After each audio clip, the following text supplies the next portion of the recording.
Ang kwentong ito ay hango sa totoong buhay. Mula ito sa isa nating kabayan na itago na lang natin sa pangalang Budoy. Walang eksaktong taon, Kaumayan Negros Occidental. Budoy, ilang beses ko na bang sinabi sa'yo na huwag kayong magagawi sa kabilang ibayo? Napakadelikado ng lugar na yon, lalo na sa oras ng paglubog ng araw. Palagi kitang pinagsasabihan tungkol sa bagay na yan, pero baliwala lang sa'yo. Ay nako, kailan ka bang magtatanda? Wika ni Mang Badong. Pinagsasabihan niya ang apo. Sa kadahilan ng may nakapagsabi sa kanya na nagpunta ito sa kabilang ibayo. Yan nga din po yung ipinagtataka ko, Lolo. Hindi ko alam kung bakit parang may tumatawag sa akin na pumunta sa kabilang isla. Sa tuwing maliligo kami ng mga kaibigan ko. Ano bang meron sa lugar na yun? Tanong ni Budoy. Walang nakakaalam kung anong meron sa islang iyon. Ilang katao na ang sumubok na tuklasin ang misteryong bumabalot, pero walang nakakabalik. Tugon ni Mang Badong. Nang mga panong ito ay 10 taong gulang pa lamang si Budoy. Mahilig ang paslit na mag-ikot sa paligid, lalong-lalo na sa dalampasigan. Madalas nitong kasama ang pinsang si Tibo. Madalas ang dalawa sa bakawan upang manguha ng mga lamang dagat na iniluluto sa tabing dagat. Simpleng bata lang si Budoy. At kagaya ng ibang kaidaran, meron siyang pangarap. Ito ay ang maglakbay sa buong mundo sakay ng barko. Kaya naman madalas nitong ipuslit ang bangka ng kanyang lolo Badong upang mamangka at ikutin ang mga isla na sakop ng kanilang baryo. Madalas napapagalitan dahil nalalagay sa panganib ang buhay ng paslit.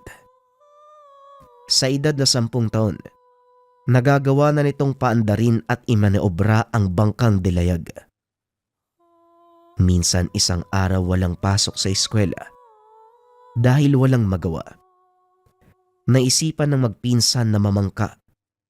Ang plano ng dalawa ay pumunta sa putikan upang manguha ng alimango at mga kabibe. Ngunit habang nagsasagwan, nakita ng paslit ang pinagbabawal na pulo.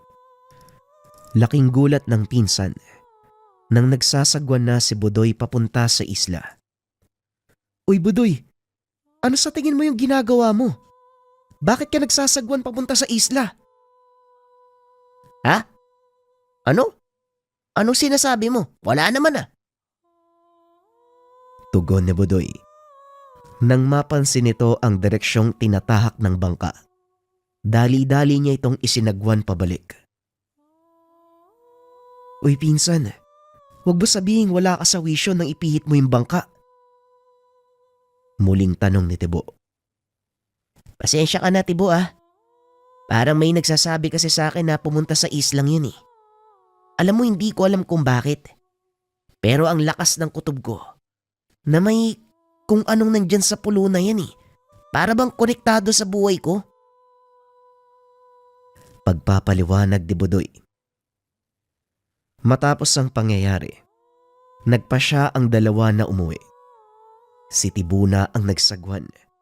Sa takot na baka tuluyan silang maligaw papunta sa pinagbabawal na pulo. Pagdating sa dalampasigan, sinalubong sila ni Mang Badong. Gaya ng inaasahan na pagalitan na naman ng paslit. Kinuha mo na naman ang bangka ng walang paalam. Ano ka bang bata ka? Ilang beses ko bang sasabihin sa'yo? Delikado ang maglakbay gamit ang bangkang ito.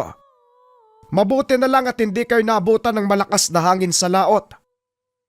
Halika na, umuwi na tayo. Ikaw din, Tibo. Kanina ka pa hinahanap ng tatay mo. Wika ni Mang Badong. Muli na namang napagsabihan ang paslit. At gaya ng dati pinalusot lang ito ni Budoy sa kabilang tenga. Pasensya na po kayo Lolo, hindi na po mauulit. Pero lo, alam mo ba kanina, ang sabi sa akin ni Tibo, sinasagwan ko daw yung bangka papunta dun sa kabilang isla. Hindi ko po talaga alam kung bakit para may tumatawag sa akin para pumunta dun. Wika ni Budoy. Makinig kang maigi, Budoy. May dahilan kung bakit ipinagbabawal ang pagpunta sa islang yon. Kaya wag nang matigas ang ulo mo. Nakikiusap na ako. Wika ni Mang Badong. Inakala nito na gumagawa ng dahilan ng paslit para makapunta sa isla. Kaya pinagbawalan niya itong lumabas ng tahanan. Kalaunan, nawala na lang sa isip ni Budoy ang tungkol sa isla. Ilang taon ang lumipas. Nakapagtapos na ito ng sekundarya. Hindi na nagpatuloy pa sa kolehiyo dahil mas pinili nito na tulungan na lang ang Lolo Badong. Bakit hindi ka nagpatuloy sa kolehiyo, Budoy? Mas maganda kung may tinapos kang kurso. Mas madali kang makakahanap ng trabaho. Wika ni Lolo Badong. Hindi na po, Lolo. Ganon din naman eh. At isa pa, wala naman sa pinag-aralan yan. Nasa diskarte yan sa buhay. Nagagawa ko namang kumita sa kahit papaanong paraan. Kaya kontento na ako sa ganito. Tugon ni Budoy. Kung nandito lang ang mga magulang mo, paniguradong hindi sila papayag na hanggang sekundarya ka na lang. Bigla namang naisip ni Budoy ang tungkol sa ama at ina. Hindi nakita ng binata ang mga ito dahil ilang buwan pa lang siya nang iwanan sa matanda. Ano po ba talaga ang nangyari sa kanila, Lolo? Hindi po ba ang sabi niyo noon? Nawala sila. Paano nangyari yon? Tanong ni Budoy. Mahabang kwento, Apo. Pero hindi ko rin alam kung ano ang totoong nangyari sa kanila. Matapos silang umalis sa bayan natin, wala na kaming naging balita pa. Wika ni Mang Badong. Ano po ba ang trabaho nila? At bakit kinakailangan akong iwan sa inyo? Ang iyong ama ay isang sundalo. Samantalang ang nanay mo naman, kilalang manggagamot dito sa lugar. Naitalaga ang iyong ama sa isang mapanganib na misyon. Tumawid sila sa kabilang isla dahil doon nagpunta ang hinahabol nilang mga rebelde. Ilang araw ang nakalipas. Hindi nakabalik ang iyong ama, kaya nagpa siya ang iyong ina na sundan ito. Sa kasamaang palad, wala ni isa sa kanila ang nakabalik. Hanggang ngayon, 18 taon na ang nagdaan. Kahit anino, walang nasilayan sa kanila. Pagpapaliwanag ni Mang Badong. Ano po ba talagang meron sa isla na yon? Simula bata ako, hindi niyo sinasagot ang mga katanungan ko eh. Siguro naman ngayon, Lolo, pwede na. Dahil nauunawaan ko na ang lahat eh. Sa palagay ko nga tama ka, Apo. Bueno, makinig kang mabuti. Ipapaliwanag ko sa iyo ang totoong dahilan kung bakit ipinagbabawal ang pagpunta sa islang iyon. Wika ni Mang Badong. Nagsimula itong magkwento. Ayon kay Mang Badong, nung unang panahon, malayang nakakatawid ang mga tao mula sa kabisera papunta sa lugar na iyon. Mayaman sa ligaw na prutas at mga halamang gamot ang kagubatan ng isla. Kaya naman dinarayo ito ng mga manggagamot mula sa iba't ibang panig ng probinsya. Ngunit may isang batas sa lugar na iyon.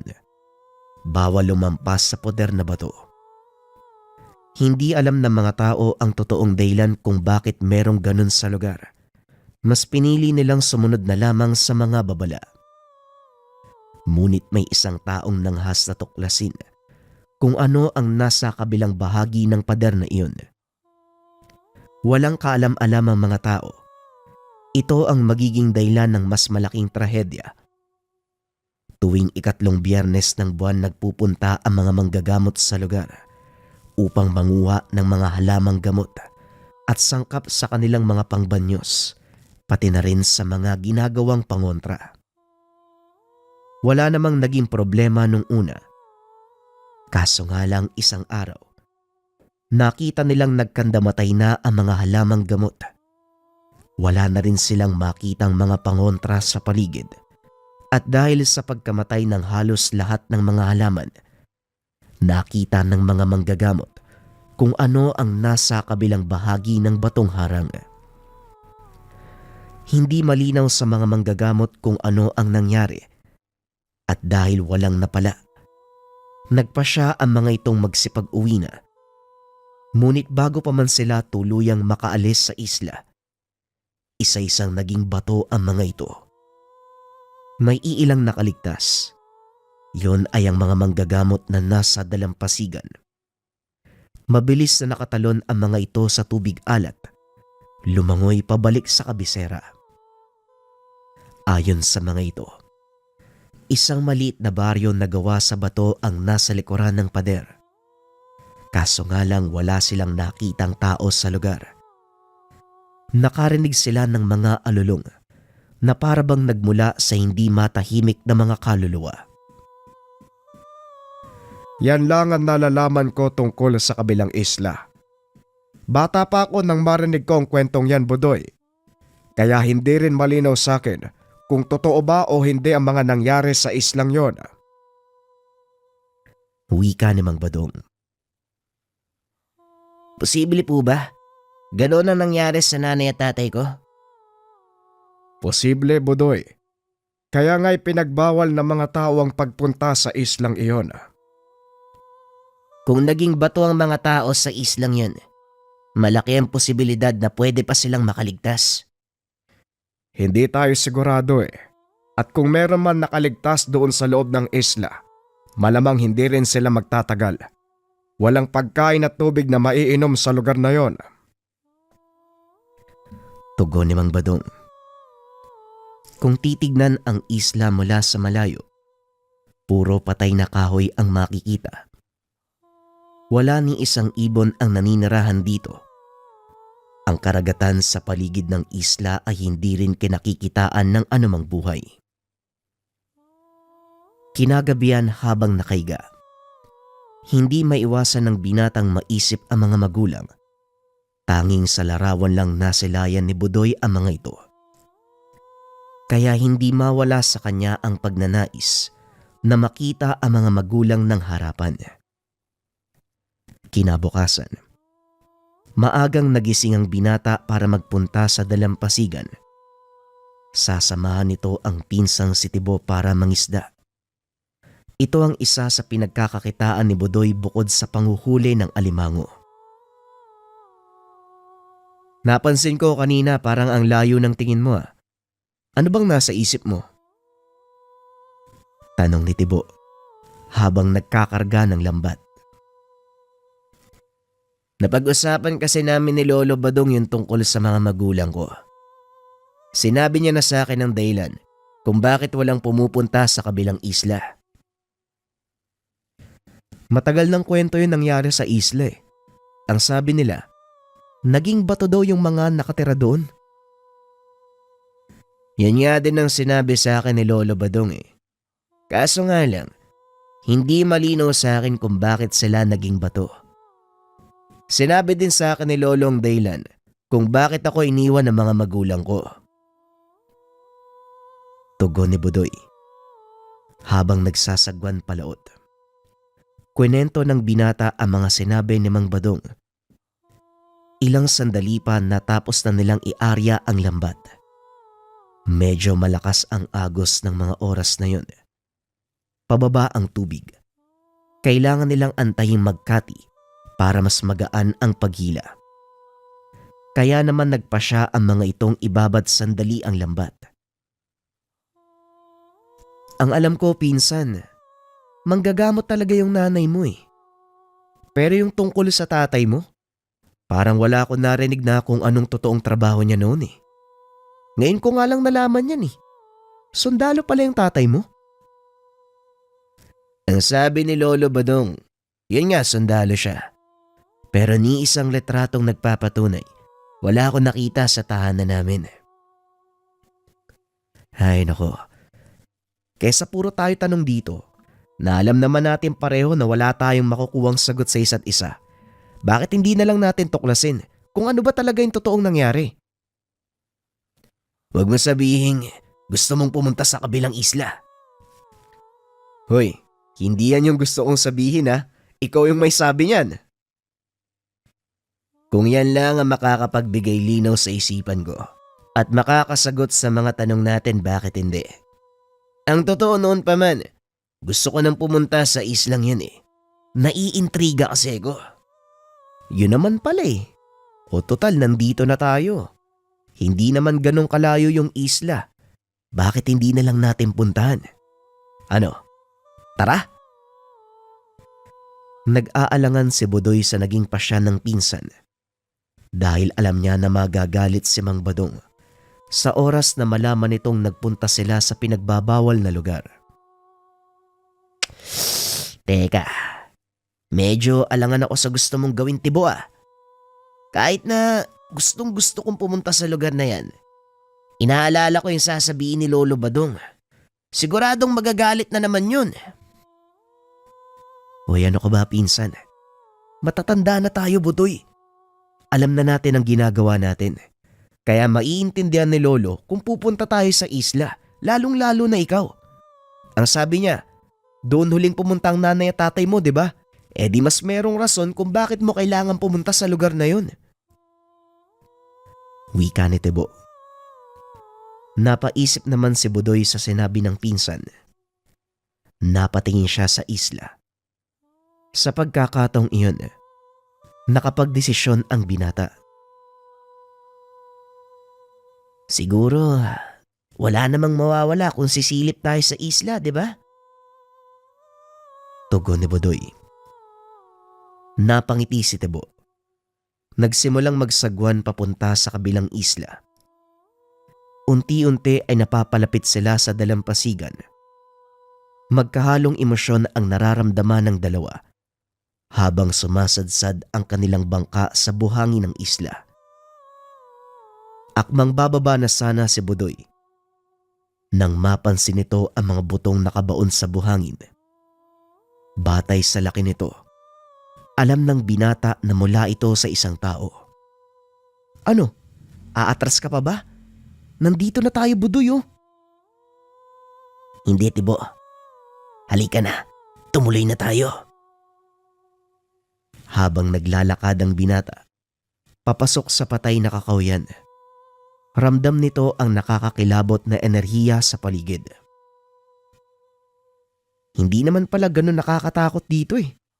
Tignan mo, kahit papano may mga natirang puno. Wika ni Tibo habang tinuturo ang isang tumpok ng mga talahib. Iba yung nararamdaman ko, pinsan. Kaso lang nandito na tayo eh, kaya wala nang atrasan. Tara, punta tayo sa gawing yun. Tugon ni Budoy. Patuloy na naglakad ang mga ito papasok sa isla hanggang sa marating nila ang isang lugar kung saan nakatayo ang isang lumang kubo. Nababalot ito ng makapal na patay na baging at puno na din ng damo ang paligid, kaya hindi na makita kung nasaan ang pintuan. Nagpa siyang magpatuloy sa paglalakad ang dalawa dahil wala naman silang nakitang kakaiba sa kubong iyon. Ilang hakbang pa, natanaw naman ni Tibo ang pader na gawa sa malaking bato. Tignan mo, Budoy. Ito na siguro yung sinasabi nilang batong pader. Halika, maghanap tayo na madadaanan para makita natin kung ano yung nasa kabilang panig. Wika ni Tibo. Sinundan nila ang kahabaan ng pader hanggang sa marating ang nasirang bahagi. Nanlaki ang mga mata ng dalawa dahil napakaganda ng tanawin sa kabilang bahagi. Hindi kagaya ng kanilang kinaroroonan. Luntian ang damo sa lugar. Nagtataasan ang mga malalaking puno at may ilang hayop pa silang nakita. Mukhang totoo nga ang sinasabi ni Lolo Badong, Tibo. Tara, Tignan natin kung anong meron sa loob. Baka sakaling makahanap tayo ng kasagutan. Wika ni Budoy. Laking gulat ng mga ito. Dahil nang hubakbang sila papasok sa butas sa pader, bigla itong sumara. Naku, naloko na. Paano tayo makakabalik niyan? Tanong ni Tibo. Paniguradong makakahanap tayo ng daan. Pero sa ngayon, bakit hindi muna tayo mag-ikot? Tugon ni Budoy. Ibang-iba ang nakikita ng binata sa mga naging kwento ng kanyang lolo Badong. Dahil malayo ang itsura ng kapaligiran sa likod ng pader kesa sa naging pagpapaliwanag ng mga taong nakakita daw dito. Hindi naman pala ganun kasama gaya ng sinabi nila. At saka mukhang may mapapala nga tayo dito. Tara, hanapin natin yung sinasabi nilang baryo. Hindi pa man nakakalayo ang dalawa nang matanaw ni Budoy ang mga lumang bubong ng bahay. Natatakpan ito ng mga buhay na baging, ngunit napakalinis ng bakuran. Maging ang daan ay tila naalagaan ng maayos. Mukhang may naninirahan pa sa baryong to, Tibo. Mali ang sinabi ng mga tao. Tara, subukan natin kumatok sa mga bahay. Wika ni Budoy. Sinubukan nilang kumatok, kaso nga lang walang sumasagot. Parang wala namang tao sa baryo eh. Pero siguradong may nakatira dito. Tignan mo yung mga gamit sa labas ng tahanan, no? Wika ni Tibo. Ang mabuti pa siguro, bumalik na lang tayo sa bangka. Mag-aalas 3 na ng hapon, no? Mamaya kung saan na napadpad yung lambat natin eh. Mas mabuti nga yun. Pero saan tayo dadaan? Nakita mo naman, di ba? Sumara yung butas ng pader kanina. Hahanap tayo ng ibang daan, pinsan. Paniguradong meron namang labasan at pasokan sa baryong to. Imposibleng wala. Tugon ni Budoy. Nag-ikot ang dalawa habang naghahanap ng maaaring labasan. Hanggang sa inabot na sila ng takip silim. Ngunit walang nakitang lagusan ang dalawa. Naku, paano na yan? Mukhang aabutin tayo ng dilim dito, Budoy ah. Ang mabuti pa, akyatin na lang natin yung pader na to. Wika ni Tibo. Ngunit nang subukan niyang akyatin ang batong pader, nadulas ang paa nito at nahulog, dahilan para magtamo ng pilay. Eto na nga ba ang sinasabi ko eh. Hindi na lang sana tayo tumuloy kanina. Paano ngayon yan? Hindi tayo makakalabas dito, maggagabi na. Siguradong mag-aalala si Lolo Badong sa atin eh. Tugon ni Budoy. Gumawa ito ng saklay para sa pinsan. Inakay pabalik sa mga kabayan. Naupo ang dalawa sa atangan ng isang kubo. Napansin ng mga ito na habang papadilim, unti-unting nagkakabuhay ang buong paligid. Nagliparan ang mga alitaptap. Binalot ng liwanag ang mga puno. Isa-isang nagsindihan ang ilaw sa mga kabayan, maging sa kinaroroonan nilang kubo. Laking gulat ng dalawa. Biglang sumindi ang kandilang nasa kalagitnaan ng kubong iyon. Sinilip ni Tibo ang loob ng tahanan. Bagaman iika-ika, pinilit nitong tumayo para makapasok sa loob. Paano sumindi yung kandila? Wala naman akong nakitang tao ah. Naku, Budoy, mukhang multo'y nakatira sa bahay na to ah. Halika na, umalis na tayo dito. Wika ng pinsan. Dali-daling lumabas ng kubo. Napahinto naman ito nang makita ang pinsang nakatulala sa daan. Hindi makapaniwala si Tibo sa mga nakikita. Naglalakad sa kalsada ang mga taong nakasuot ng magarang damit. Masayang nagtatawanan ang mga ito at nagbabatian. Mukha nga, nakapasok tayo sa baryo ng mga engkanto. Kailangan na nating umalis dito. Tibo, ano? Kaya mo na ba? Kailangan kong kayanin, pinsan. Mamaya kung ano pang mangyari sa atin dito eh. Tugon ni Tibo. Inakay siya ni Budoy. Akmang lalabas na sila sa bakuran nang biglang may nagsalita mula sa loob ng kubo. Huwag kayong lalabas ng bakuran kung ayaw niyong maging bato. Biglang napalingon si Budoy. Kilala niya ang boses at kahit papano. Nakaramdam ng bagyang ginhawa ang binata. Nakita niya si Mang Badong. Lolo, anong ginagawa niyo dito? At saka paano kayo nakapasok? Tanong ni Budoy. Sa tingin mo, bakit ko nalaman ang nangyari sa lugar na ito? Ang tigas ng ulo mo, Budoy. Mabuti na lang at hindi ako nagkamali ng kutob ko na pupunta kayo sa lugar na ito. Paano kung binaliwala ko yung pakiramdam na yon? Ay nako, kahit kailan talaga hindi ka nakikinig sa mga sinasabi ko sa'yo. Pasensya na po kayo kung hindi ako nakinig. Gusto ko lang naman pong malaman yung totoong nangyari sa mga magulang ko eh. Noon pa man alam ko na gagawin mo ito. Kaya hindi na ako magugulat na nandito ka ngayon. Pumasok kayo sa tahanan. Ipapaliwanag ko sa inyo ang lahat. Wika ni Mang Badong. Pumasok ang dalawang binata sa kubo. Naupo sa harapan ng nakasinding liwanag. Nagsimula namang magkwento ang matanda. Ayon dito, ang mga nakikita nilang palakad-lakad sa labas ng bakuran, mga kaluluwang nakulong sa lugar na ito. Dating marangyang baryo ang kanilang kinaroroonan, kaso nga lang nawala ang lahat nang matuklasan ng mga tagalabas ang sekreto ng baryo. Sa kalagitnaan ng bayang ito, may malaking balon. Hinukay ito ng mga sinaunang nanirahan para pagkunan ng tubig. Ngunit taliwas sa kanilang inaasahan ng naging laman ng balon. Umaagos na itim na ginto ang lumalabas sa mga tuburan. Ginamit ito ng mga mamamayan upang paunlarin ang kanilang pamumuhay. Nagkakaisa ang mga ito sa lahat ng gawain, lalo na sa pag-ani ng ginto mula sa balon. Ipinagawa nila mga bahay, maging ang mga kalsada at namuhay ng marangya. Pagpapaliwanag ni Mang Badong.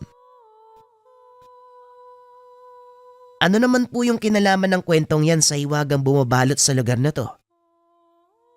Tanong ni Budoy. Malaki, dahil ito ang pinag-ugatan ng lahat. Nang matuklasan ito ng mga tagalabas, hinangad nilang makuha ang kayamanang iyon.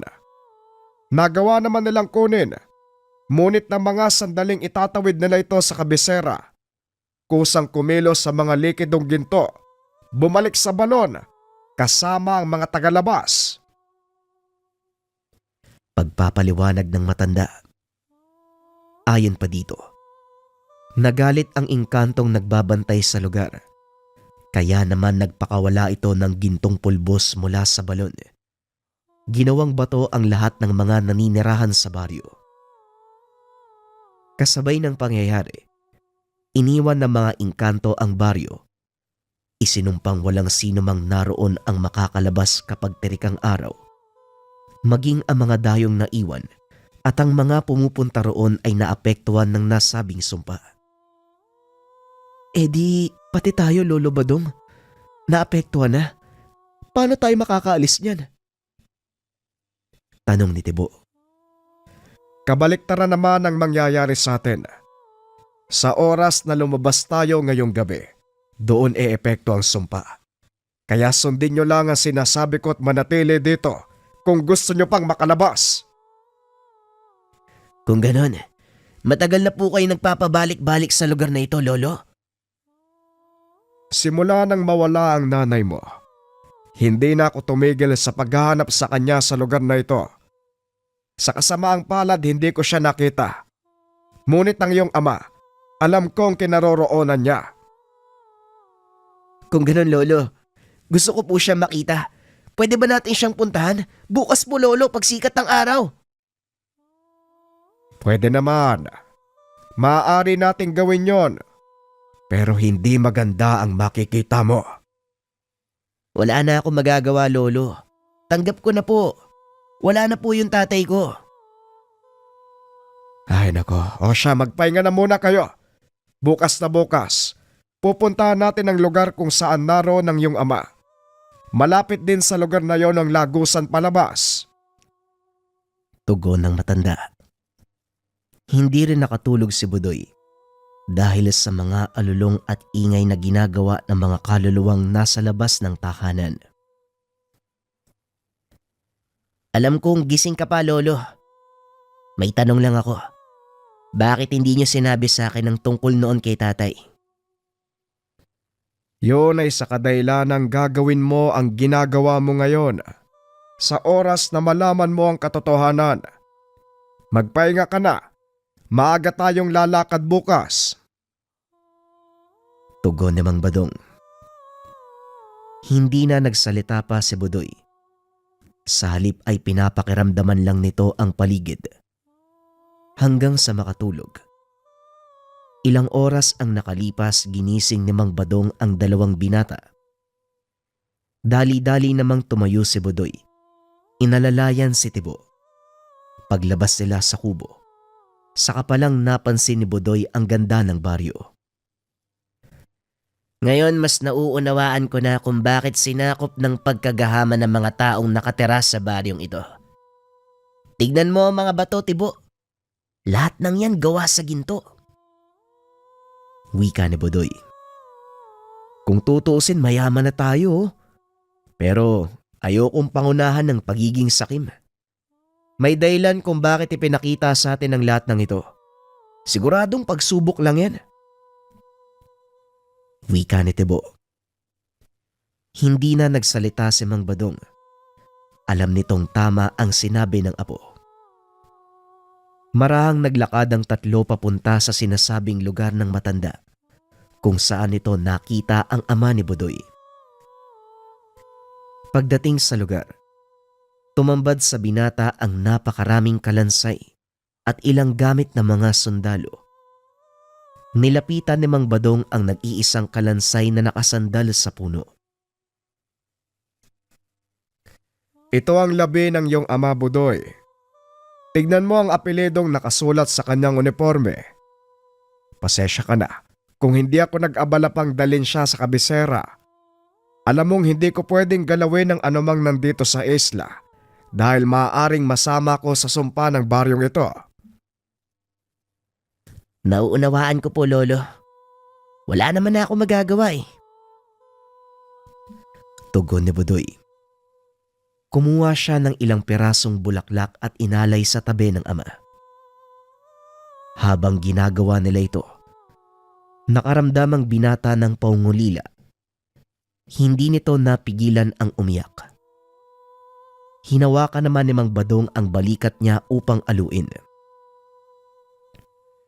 Ganyan talaga ang buhay, apo. May mawawala, pero may darating. Halika na, kailangan na nating umalis sa lugar na ito. Wika ni Mang Badong. Lo, pwede ba tayong manatili muna dito kahit ilang minuto pa? Gusto ko lang mag-alay ng dasal para kay tatay. Eto na lang kasi yung magagawa ko para sa ikakatahimik ng kaluluwa niya. Pakiusap ng binata.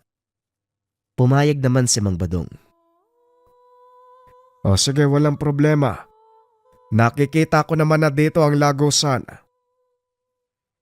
Maraming salamat po, Lolo. Tay, alam kong hindi mo ginusto na mawalay sa akin. Kayo ni nanay. Huwag kang mag-alala. Hindi kita sinisisi. Eto na ako ngayon, oh. Malaki na. Maraming salamat sa paggabay ni Lolo Badong sa akin kahit papano. Nakita kita at nakilala. Paalam, tay. Hanggang sa susunod nating pagkikita. Wika ni Budoy. Matapos ay inaya nito si Mang Badong na umalis sa lugar. Papalabas na sana sila ng pader nang biglang makarinig ng boses ang binata Tinatawag nito ang kanyang pangalan. Anong problema, Budoy? Ay bilisan mo na dyan, lumabas na tayo dito. Kailangan madala sa ospital si Tibo. Teka, sandali lolo. Hindi mo ba naririnig? May boses at tumatawag sa akin. Ang lugar na ito ay puno ng mga inkantong alingasngas. Marahil sila ang naririnig mo. Huwag kang magpapadala sa kanila dahil paniguradong hindi ka na makakaalis sa lugar na ito. Hindi lolo eh. Iba. Pamilyar sa akin yung boses na yun. Narinig ko na to noon eh. Tugon ng binata. Inilapag niya si Tibo. Sabay takbo pabalik sa loob ng pader. Saan ka pupunta, Budoy? Bumalik ka dito, bata ka! Wika ni Mang Badong. Hindi na nakinig si Budoy. Sa halip ay nagpatuloy ito papasok ng kagubatan. Patuloy nitong sinusundan ng tinig hanggang sa makarating siya sa mismong balon. Lingid sa kalaman ng binata, sinundan siya ni Mang Badong. Ano bang ginagawa mo dito? Halika na, lumabas na tayo sa lugar na ito, Budoy. Mauna na po kayo, lolo. Naririnig ko po yung boses ni nanay. Tinatawag niya ako. Tugon ng binata. Alam ng matanda na imposible ang sinasabi ni Budoy dahil ilang buwang gulang pa lamang siya nang iwanan ng ina. Imposibleng maaalala mo ang boses ni Merlinda. Ilang buwan ka pa lang nang iwanan ka sa akin. Kaya kung ano man ang naririnig mo, sinisiguro ko sa'yo na bunga lang yan ng mga alingasngas sa lugar na ito. Wika ni Mang Badong. Hindi, lolo. Nararamdaman kong buhay pa si nanay. Nasa loob siya ng balon. Kailangan niya ng tulong. Tugon ng binata. Inikot nito ang tingin sa paligid. Nakita ang mahabang lubid. Kinuha niya ito at inihulog sa balon. Nasisiraan ka na ba ng bait, Budoy? Pakiusap, makinig ka sa akin. Wala na ang nanay mo. Matagal na panahon na nakakalipas. Kung ano man ang naririnig mo, guni-guni lang yan. Muling wika ni Mang Badong. Ngunit desidido na ang binata na bumaba sa balon. Hinawi nito ang kamay ng matanda at nagpadaos-dos pa ibaba. Nangalahati na ito sa kabuang lalim ng balon nang bigla namang may humila ng lubid paakyat. Hindi ko alam na ganito pala kamangmangang anak ko. Tatay Badong, tulungan mo kong iangat si Budoy. Natulala ang matanda. Hindi ito makapaniwala sa mga nakikita. Tatay, ano ba? Tutulala na lang ba kayo dyan? Oo, ako to, buhay pa ako. Muling wika ng babae. Merlinda, ikaw nga ba yan? O baka pinaglalaroan ako ng mga engkanto dito? Biglang kinurot ni Merlinda ang pisngi ng matanda. Napaaray naman ito. Ngayon, naniniwala ka na ba? Bilisan mo, tay. Iangat na natin yung siraulong apo mo. Dali-daling inangat ng dalawa si Budoy. Pagdating sa itaas ay nakita nilang nakatulala lang ang binata at may kung anong binubulong. Paanong nangyaring buhay ka pa? At parang hindi ka tumanda. Meron hong nagligtas sa akin. Isang kaibigang engkanto. Nung sinundan ko si Verhel, kamuntika na ako mamatay eh. Pero isang nilalang ang nakakita sa akin. Dinala ko sa kanyang lungga. Doon ako nanatili sa loob ng mahabang panahon. Pinagaling ang mga sugat ko at sinubukang makaalis sa lugar na ito. Sa kasamaang palad, hindi ko na mahanap ang daan pabalik eh. Kaya nagtataka ako kung paano kayo nakakalabas-masok dito. Ang ibig mong sabihin, noon pa man nakikita mo na akong pumupunta sa lugar na ito. Eh bakit hindi ka man lang nagpakita? Bakit hindi mo ko sinundan pabalik sa kabisera? Nahihiya po ko sa inyo eh. Dahil iniwan ko si Budoy at hindi na binalikan. At saka natatakot po ko na madamay kayo. Sa loob ng mahabang panahon, hindi ko alam kung matatanggap nyo pa na anak nyo ko eh.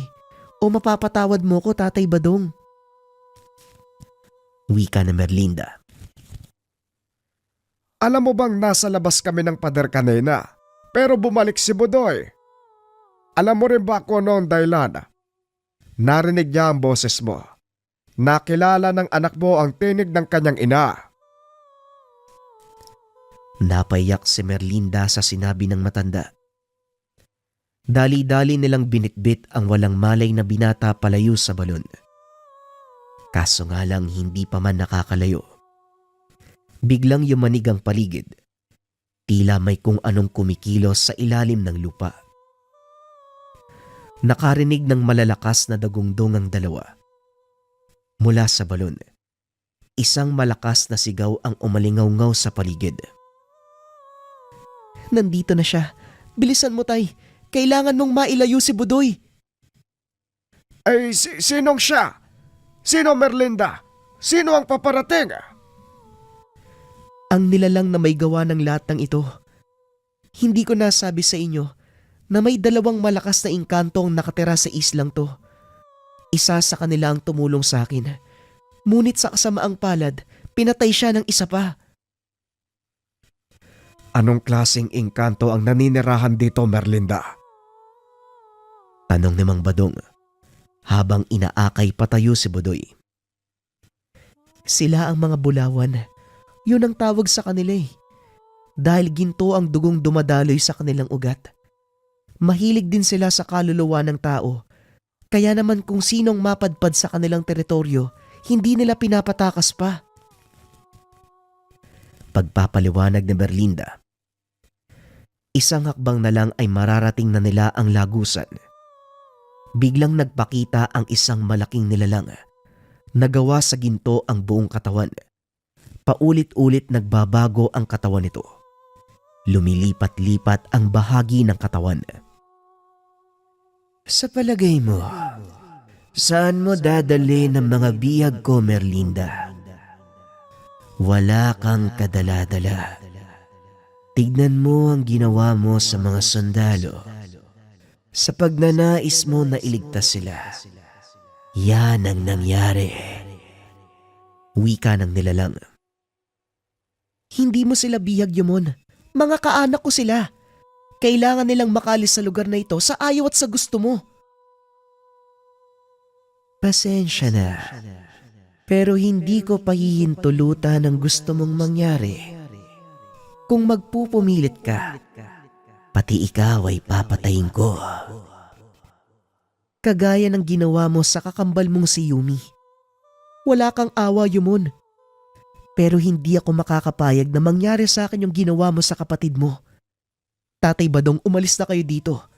At sa oras na madala mo si Budoy sa ligtas na lugar, magdala ka ng kahit isang bote ng tubig dagat. Teka, para saan naman ang tubig dagat? Huwag ka nang magtanong, Patay. Sundin mo na lang yung sinasabi ko. Wika ni Merlinda.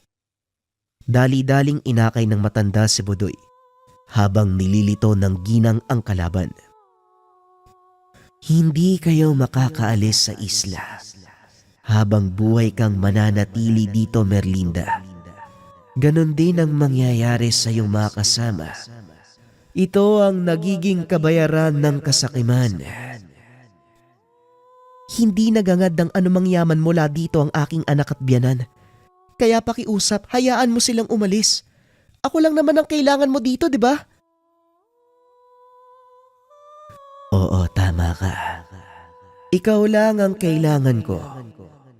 Pero napag-isip-isip ko, mas mabuti kung marami akong makakalaro. Wika ng nilalang. Sinubukan nitong harangan si Mang Badong. Ngunit hindi umabot ang kanyang kamay dahil hinawi ito ni Aling Merlinda. Tuluyang nakalabas ng pader si Mang Badong. Ilang sandali lang ang nakalipas. Nagkamalay na ito. Anong nangyari? Paano tayo nakalabas? Tanong ni Budoy. Tama ka, Budoy. Buhay nga ang nanay mo at naroon siya ngayon nakikipaglaban. Paniguradong kakailanganin niya ng tulong natin. Tugon ni Mang Badong. Dinampot nito ang balding nasa bangka at inabot kay Budoy. Para saan ang balde? Paano naman yan makakatulong? Tubig alat, Budoy. Sumalo ka ng tubig at dalin mo sa loob ng pader kung saan nakikipagsagupaan ang nanay mo sa isang gintong nilalag. Nanlaki ang mga mata ng binata nang marinig ang sinabi ni Mang Badong. Nang lingunin ang lagusan, nakita niyang nakikipagtuos ang isang babae sa gintong nilalang. Siya ba? Siya ba ang nanay ko, Lolo? Oo, siya nga ang iyong ina. Kilalang manggagamot sa kabisera. Wika ni Mang Badong. Walang sabi-sabi tumakbo si Budoy papunta sa kinaroroonan ng ina. Bit-bit ang isang balde ng tubig alat. Nakita nito na halos hindi na makatayo ang ginang habang patuloy na hinahagupit ng gintong nilalang. Hanggang sa tuluyan na itong bumagsak. Tinutukan ng nilalang ng matalas na daliri ang leeg ni Aling Merlinda. Akmang sasaksakin na sana nang biglang isaboy ng binata ang laman ng hawak na balde. Ano sa tingin mo ang ginawa mo? Teka, tubig dagat ang sinaboy mo sa akin. Tama ka. Tubig dagat nga yan. Hindi ko alam kung anong epekto sa'yo. Pero batay sa reaksyon ng mukha mo, mukhang hindi maganda ang susunod na mangyayari. Walang iya ka. Alam mo ba kung ano ang ginawa mo sa akin? Pagbabayaran mo ang pagsira sa napakaganda kong balat. Wika ni Yomon. Sabay sugod sa dalawa. Mabilis namang nakaiwas ang mga ito. May kung anong dinukot si Aling Merlinda mula sa kanyang bulsa. Nang makakuha ng tamang buwelo, dali-dali itong tumakbo papunta kay Yomon. Isinaboy sa katawan nito ang laman ng hawak na sisidlan. Laking gulat ng binata dahil biglang sumigaw ang nilalang habang unti-unting nababalot ng kalawang ang kanyang katawan.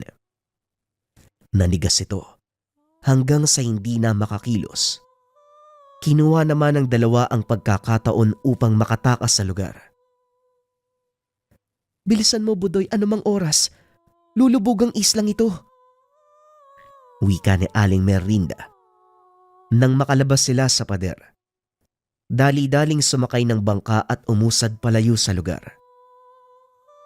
Nang makalayo ng husto, inihinto ni Mang Badong ang bangka.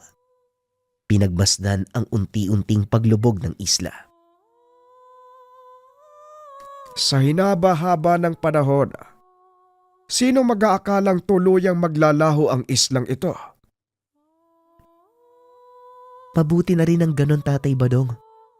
Una sa lahat, hindi naman dapat nandito yung islang yan eh. Tugon ni Merlinda. Nagpatuloy sa paglalakbay ang mga ito. Pagbalik ng kabisera, habang nasa bangka ay kinausap ng ginang si Budoy. Totoo ba ang sinabi ng Lolo Badong mo? Nakilala mo ang boses ko kaya ka bumalik? Ang totoo, Nay, hindi ako sigurado kung boses mo nga ang narinig ko eh. Pero isang bagay lang ang alam ko ng mga oras na yun. May nangangailangan ng tulong ko. Manang-mana ka nga sa iyong ama. Alam mo bang pareho kayong hindi nagdadalawang isip na tumulong kapag merong nangangailangan? Yan ang dahilan kung bakit siya nawala eh. Hindi inisip ng tatay mo ang kanyang sarili. Kinailangan niyang iligtas sa mga kasamahan eh. Ngunit dahil sa kakulangan sa kaalaman, wala din siyang nagawa. Hindi ko naman po kayo sinisisi sa pag-iwan sa akin eh. Alam ko na may mahalaga kayong misyon na ginampanan. Sa ngayon, Masaya ako na gawa mong makabalik, Nay.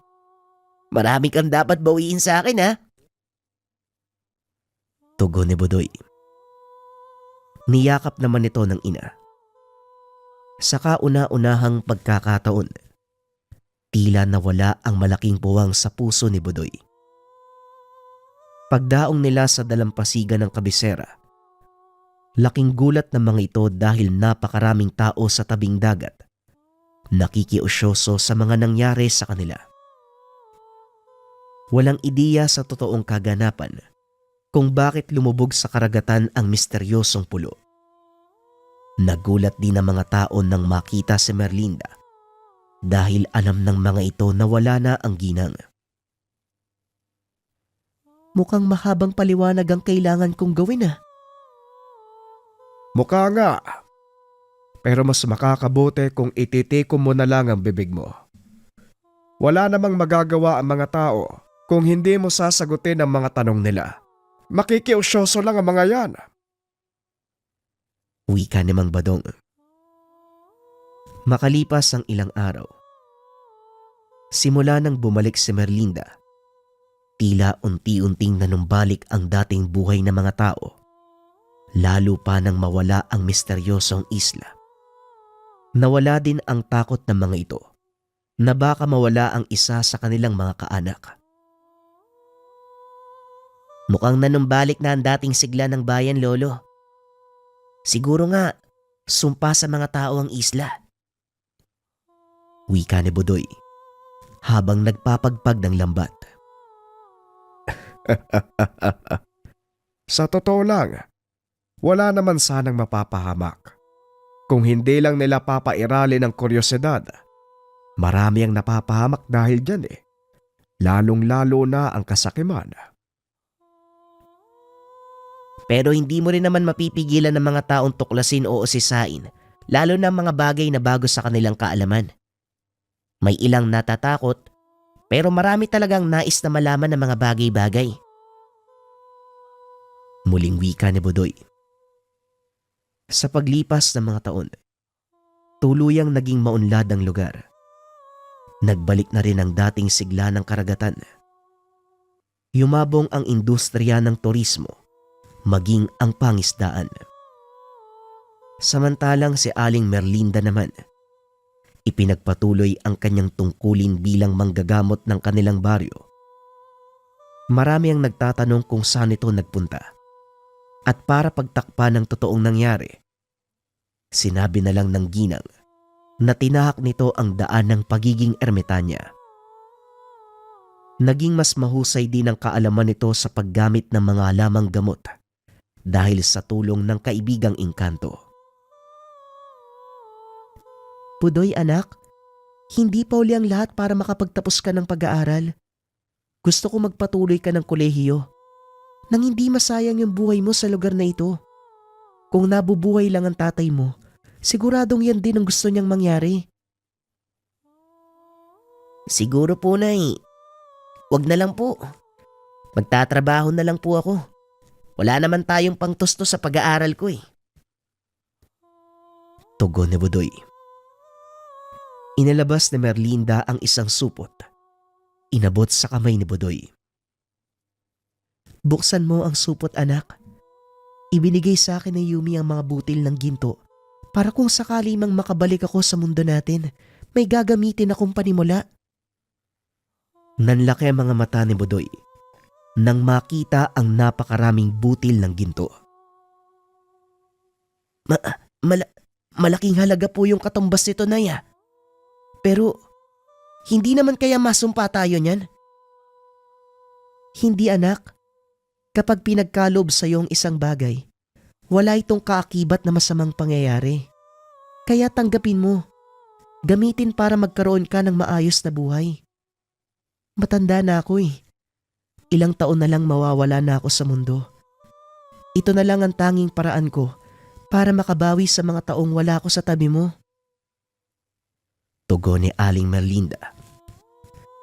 Sinunod ni Budoy ang sinasabi ng ina. Nag-aral ito sa kolehiyo sa kursong edukasyon. At dahil na rin sa pagpupursige, nagawang makatapos ng binata na may mataas na karangalan. Mabilis itong nakahanap ng trabaho.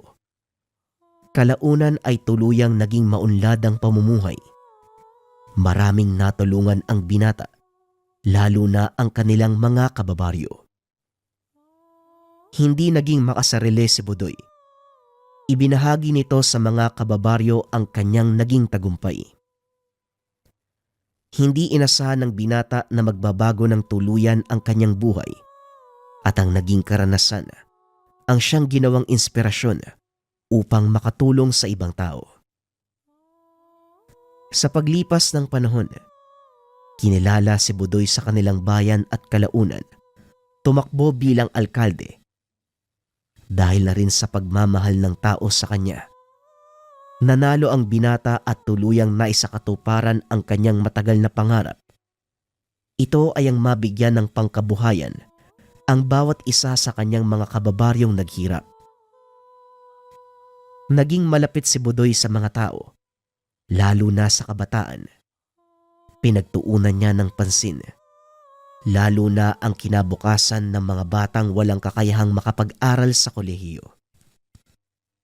Ang dahilan ng binata, hindi naman sa kanya ang kayamanang nakuha, kaya mas mabuting ibahagi ito sa mga nangangailangan. Tuluyan mang nalimot ang nangyari sa kanila ng kanyang ina. Hindi naman nakalimutan ng mga tao ang islang lumubog. Maraming mga opinyon ang lumabas matapos ang kaganapang iyon. May ilang nakapagsabi, nakasalanan ni Merlinda kung bakit lumubog ang isla. Dahil mula nang bumalik siya sa baryo, saktong lumubog ang kinakatakutang lugar. Hati ang opinyon ng mga tao, pero mas marami ang nagpapasalamat dahil sa ginawa ni Merlinda. Tuluyang nawala ang takot sa mga taga-sityo. Nawala na ang banta ng kinakatakutang isla. At ang lugar na ito, ang naging pangunahing pinagkukunan ng mga isda na malaking tulong upang lumago ang negosyo sa lugar. Ano pa man ang dahilan, malaki ang pasasalamat ng mga mamamayan. Ang dating kinakatakutan, ngayon ay pinagkukunan ng pangkabuhayan. Maraming salamat sa pakikinig ng ating kwento, mga kabayan. Marami na akong naririnig na istorya patungkol sa mga baryo, lugar na bawal puntahan, at sa pagtatravel namin, iba't ibang opinion yung sinasabi.